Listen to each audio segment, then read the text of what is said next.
الله وبركاته. اهلا بيكم من قناتي وفيديو جديد ووصفه جديده. بس قبل ما ابدا اي حاجه اقول الا بذكر الله تطمئن القلوب. سبحان الله والحمد لله ولا اله الا الله والله اكبر ولا حول ولا قوه الا بالله العلي العظيم. طبعا الفيديو باين من عنوانه. النهارده هنعمل مع بعض ندمس الفول من غير نقع، من غير دماسه، من غير كل التعقيدات اللي احنا يعني لو ما عندناش دماسه هنقف. لا طبعا مش هنقف.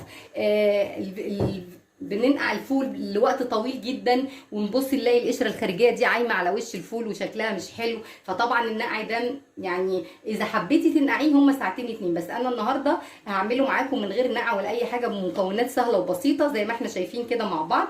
ده رز عدس، دي بالظبط زي ما احنا شايفين ربع كوبايه خل، دول معلقه بابريكا كبيره، ودول 7 وحدات نقع البلح، المكون الفظيع اللي هيسوي لي الفول من غير نقع. في نفس الوقت الخل ده علشان يفتح لون الفول ما يغمقوش معايا زي ما احنا بنشوف الفول بيغمق.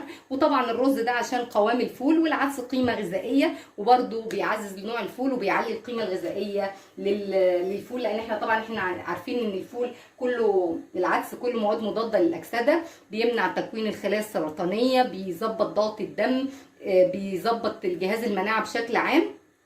وطبعا الفول بروتينات، فطبعا احنا عايزين ندي لاولادنا وجبه متكامله.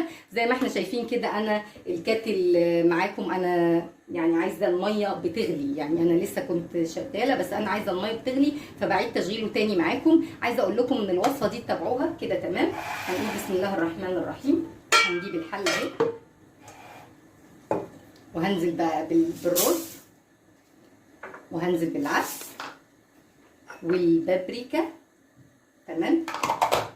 طبعا النوى ده اهم مكون في الوصفه بتاعتنا دي النهارده. وهنزل بالفول، طبعا الفول متنقي ومغسول طبعا، ده اكيد لازم، دي حاجه اساسيه النظافه في كل يعني الاكل اللي احنا هنعمله. الفوله دي جميله جدا، دي فوله اسمها فوله الحسن والحسين، دي شركه جميله جدا، منتجاتها حلوه، جربيها ان شاء الله تعجبك. الفوله بتاعتها كويسه وما بتاخدش سوا، وفي نفس الوقت ما فيهاش مش مسوسه ولا اي حاجه. ده كيلو فول. وهنا هنزل بربع كوبايه الخل زي ما احنا شايفين كده، وهنزل بالميه السخنه. بسم الله، اللهم اجرنا من النار. انا عايزه الفول يتغطى بكميه ميه كويسه جدا، يعني لو الكاتل ده ما كفاش هنغطيه تاني بشويه ميه. انا حاطه برده ميه تاني على النار على اساس ان انا اللهم صل على سيدي محمد الميه تبقى مغطيه الفول. طبعا مكون كمان مهم جدا نسيت اقول لكم عليه، بالظبط كده، يعني عارفين ابسط الملح الليمون اهي، دي يعني ايه ربع معلقه ملح ليمون اهي. برضو دي حاجات كلها بتساعد على التسويه وفي نفس الوقت بتدي قيمه غذائيه للاكل. الملح الليمون ده طبعا ان هو بديل الليمون اساسا يعني، فانت لو ما عندكيش ملح الليمون تقدري تحطي نص ليمونه مع الفول بتاعك وتسيبيه يستوي. هنحطه على النار يغلي، وهوريكم بقى حاجه مهمه جدا عشان الفول يتكمر معاكم. بصوا لو لقيتوا قشره كده طبعا دي تشيلوها، اهم حاجه دي تتشال علشان مش عايزين احنا حاجات عايمه يعني. ولو لقيتي حصل ولقيتي ان في فوله عايمه على الوش دي تبقى معناها ان الفوله دي غير صحيه وفيها ايه يعني.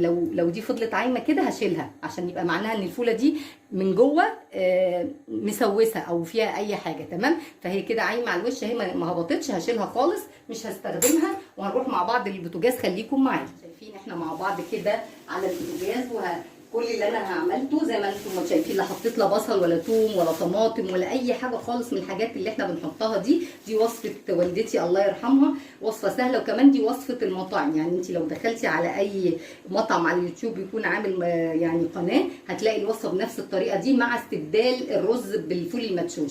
بس انا بصراحه بحب الرز عشان يديني سمك شويه، لان هم بيضيفوا معلقه نشا بعد التسويه، فانا هسيب ده لما يغلي. هنعمل تركايه جميله جدا فيه علشان تساعد على التسويه. احنا مع بعض لحد ما نشوفه وهو بيغلي عشان اوريكم المنظر بتاع الفوله نفسها، الميه وانا بطمرها بايه علشان بصوا الفول بيغلي معايا ازاي.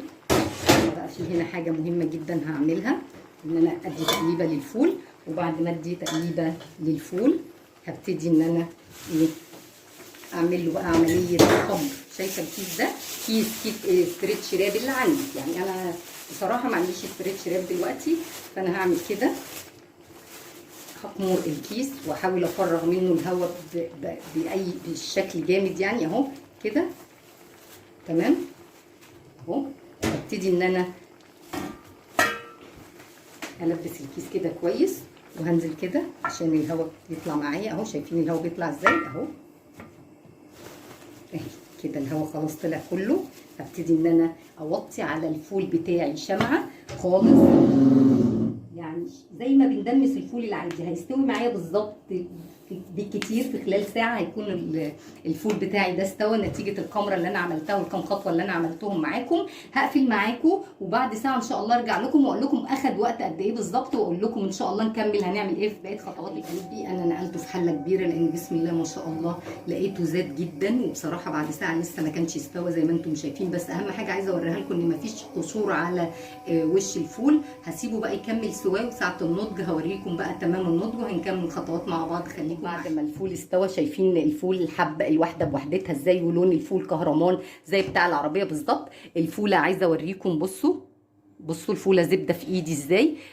طبعا ده من الحاجات اللي احنا حطيناها. والقوام بتاع الفول زي ما احنا شايفينه بسم الله ما شاء الله الكميه اتضاعفت انا لدرجه ان انا نقلته في حله ثانيه. عايزه اوريكم طبعا ان شاء الله. احنا بنحب الفول مطحون، فانا هضرب الفول في الخلاط. طبعا تستني عليه لما يكون برد خالص، وتبتدي تعبيه بقى في الاكياس على اساس ان كل وجبه على قد عدد افراد اسرتك. طبعا انا افراد اسرتي غير افراد اسرتك، فطبعا عشان ما نرميش حاجه. احنا عارفين اولا نعمه ربنا حرام ان احنا نرميها، تاني حاجه ان يعني ايه الحاجه بقت غاليه جدا فعلا زي ما احنا شايفين.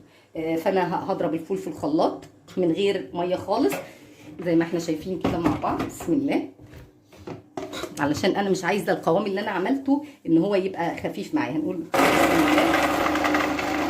بصي بتضرب اهو من غير اي ميه خالص. المواد اللي احنا في الخلاط عشان تسمعوني، الفول زي ما احنا شايفين بصوا لونه بعد ما اتضرب عامل ازاي. بيتضرب من غير اي ميه ولا اي حاجه، علشان القوام اللي انا يعني تخنته ده بالعدس و3 معالق رز للكيلو الفول ما يخفش معايا تاني. يبقى انا لو انا حطيت ميه يبقى انا هضيع القوام اللي هو فيه غير الفول ده، ومش هيبقى معايا الفول ليه النتيجه كويس. طبعا هضرب انا الكميه دي كلها وارجع اوريكم الشكل النهائي والتفريزه ازاي. خليكم معايا. خلصت الكميه زي ما احنا شايفين. عايزه اوريكم حاجه كمان مهمه جدا. بصوا الحله مفيش حاجه لازقه فيها ازاي. دي نتيجه ان احنا وطينا على الحله خالص، وطبعا تاخدي كل البقايا اللي فيها. اهم حاجه ان انت توطي النار على الفول بتاعك علشان ما يشطش منك، وتسيبيه براحته. وكمره الكيس البلاستيك في الاول زي ما قلت لكم، وبعد كده لو انت بعد ما بتشيليه بنحط على حروف الحله ورق فويل. هعبي بقى انا في الاكياس زي ما انت شايفه كده الكميه كلها وارجع اوريها لك. خليكي معايا. دلوقتي حبايب قلبي انا رجعت لكم بعد ما خلصت عبيت كميه الفول كلها، وجهزت توضيبه الفول بقى طبق الفول للسحور الجامد او للفطار. زي ما احنا شايفين دول كانوا كيسين. الكيس حوالي 350 جرام، يعني حوالي كيلو الا ربع. كيلو الا ربع طلع معايا 3 و3 6 و3 9 و3 12، وادي كيس كمان 13، يعني 13 يوم من رمضان عندي الفول بتاعي. وفي النص التاني ابتدي اعمل نفس الوصفه. كميه يعني طريقه سهله وبسيطه ما اخدتش معايا اي وقت ولا اي مجهود زي ما احنا شايفين. يا دوبك هنطلع الصبح، نصحى من النوم الصبح نطلع كيس الفول. هنعمل بقى التوضيبه الجميله الجامده معايا دي. عباره عن ايه بقى التوضيبه دي؟ عباره عن طحينه وشطه وفلفل سبايسي اللي هو الاحمر المفروم ده، هريسه الفلفل، وطحينه وشويه خل وملح طبعا وكمون. اهم حاجه هنقلب بقى التوضيبه دي كويس جدا في الفول لحد ما كل المكونات تتجانس مع بعضها، الطحينه وكل حاجه تتجانس مع الفول، علشان انا مش عايزه الزيت طبعا عايم على الوش كده، علشان يبقى منظر شكل الفول جميل زي ما بنشوفه كده على العربيات زي ما بيقولوا. انا عن نفسي بصراحه يعني بسم الله ما شاء الله يعني عليها صعب جدا يعني. فطبعا الفوطه دي معايا نظيفه، همسك كده اهو، عشان طبعا زي ما احنا شايفين العين بتاكل قبل البق. انا مش عايزه ان يبقى منظر الطبق مش حلو، يعني انا عايزه شكل الفول يفضل كده برونقه وجماله. طبعا طبق الفول جميل، بصوا بيتحدث عن نفسه طبعا. والليمون بقى مش عايزه اقول لكم على الفول والخل والطحينه. وطبعا احنا عملنا مع بعض الطحينه، هنزل لكم اللينك بتاعها مع الفيديو. زي ما انت شايفه مفيش اي قشور للفول ولا اي حاجه، والريحه بتاعته جميله جدا. هنحط بقى الليمونه دي في النص كده. اتمنى ان شاء الله ان الوصفه تنال استحسانكم، واللي بيشوف معايا القناه لاول مره لايك وشير وسبسكرايب للقناه، ودعوه منكم بظهر الغيب ليا ولكل مريض يتالم في الشهر الكريم ده، ان ربنا يشفي كل مريض يتالم ويشفيني معاهم، اللهم امين.